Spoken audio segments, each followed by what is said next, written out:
ಎಲ್ಲರಿಗೂ ನಮಸ್ಕಾರ. Welcome back to my channel. ಇವತ್ತು ದೊಡ್ಡ ಪತ್ರೆ ಚಿತ್ರಾನ್ನ ಮಾಡ್ಕೊಳ್ತಾ ಇದ್ದೀನಿ. ಅದಕ್ಕೆ ನೋಡಿ, ಒಂದು ಈರುಳ್ಳಿ ಸಣ್ಣದಾಗಿ ಹೆಚ್ಚಿಟ್ಕೊಂಡಿದ್ದೀನಿ, ಒಂದು ಅರ್ಧ ಕಪ್ ತೆಂಗಿನಕಾಯಿ ತೊಗೊಂಡಿದ್ದೀನಿ, ತೆಂಗಿನ ತುರಿ ತೊಗೊಂಡಿದ್ದೀನಿ,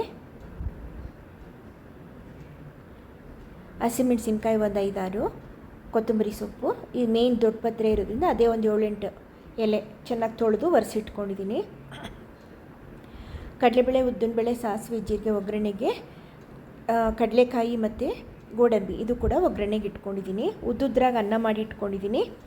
1.5 ನಿಂಬೆಹಣ್ಣು, 2 ನಿಂಬೆಹಣ್ಣಲ್ಲಿ ಅರ್ಧ ಬಿಟ್ಟು 1.5 ನಿಂಬೆಹಣ್ಣು ನಾನು ಅದನ್ನು ರಸ ತೆಗೆದಿಟ್ಕೊಂಡಿದ್ದೀನಿ.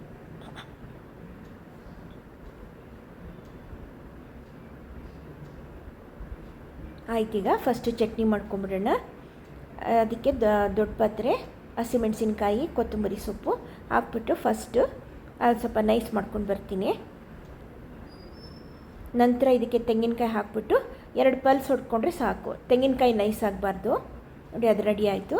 ಈಗ ತೆಂಗಿನಕಾಯಿ ಹಾಕ್ಕೊಂಡು 2 ಪಲ್ಸ್ ಹೊಡಿಸ್ಕೊಂಡ್ರೆ ಈ ಚಟ್ನಿ ರೆಡಿ ಆಗುತ್ತೆ. ಈ ದೊಡ್ಡ ಪತ್ರೆ ತುಂಬ ಒಳ್ಳೆಯದು ದೇಹಕ್ಕೆ. ಈ ಸ್ಕಿನ್ ಪ್ರಾಬ್ಲಮ್ ಇದ್ದವ್ರಿಗೆಲ್ಲ ಇದು ತುಂಬ ಒಳ್ಳೆಯದು.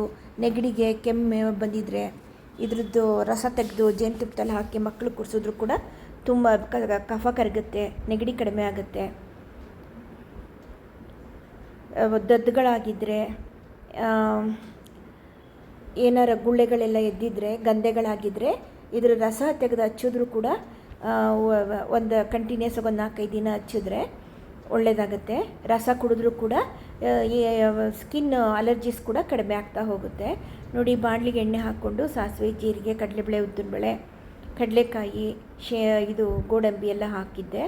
ಅದು ಕೆಂಪಗಾದ್ಮೇಲೆ ಈರುಳ್ಳಿ ಹಾಕ್ಕೊಂಡು, ಅದು ಕೆಂಪಗಾದ್ಮೇಲೆ ಮಾಡಿ ಇಟ್ಕೊಂಡಿರೋ ಚಟ್ನಿ ಕೂಡ ಹಾಕ್ಕೊಂಡಿದ್ದೀನಿ. ಈಗ ಸ್ವಲ್ಪ ಹಸಿ ವಾಸನೆ ಹೋಗೋ ತನಕ ಹುರ್ಕೊಳ್ಳೋಣ ಇದನ್ನು.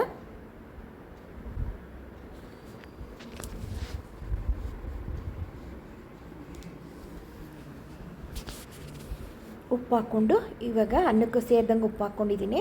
ಉಪ್ಪು ಹಾಕಿ ಅದನ್ನು ಇನ್ನೊಂದೆರಡು ಸಲ ಮಿಕ್ಸ್ ಮಾಡಿದ್ದೀನಿ. ಈಗ ಉದುದ್ರಾಗಿ ಮಾಡ್ಕೊಂಡಿರೋಂಥ ಅನ್ನನ ಸೇರಿಸ್ಬಿಟ್ಟು ನಿಂಬೆಹಣ್ಣು ಹಾಕ್ಬಿಟ್ಟು ಮಿಕ್ಸ್ ಮಾಡಿಕೊಂಡ್ರೆ ದೊಡ್ಡ ಪತ್ರೆ ಚಿತ್ರಾನ್ನ ರೆಡಿ. ಘಮ ಘಮ ಅನ್ನುತ್ತೆ ದೊಡ್ಡ ಪತ್ರೆ ಸ್ಮೆಲ್ ಇದ್ರದ್ದು.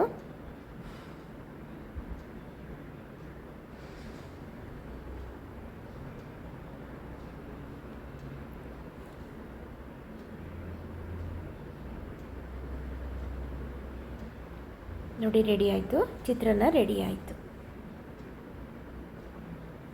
ತುಂಬ ಆರೋಗ್ಯಕರವಾದ ಚಿತ್ರಾನ್ನ ಇದು. ಇಷ್ಟ ಆದರೆ ನೀವು ಟ್ರೈ ಮಾಡಿ. ಓಕೆನಾ? Thank you.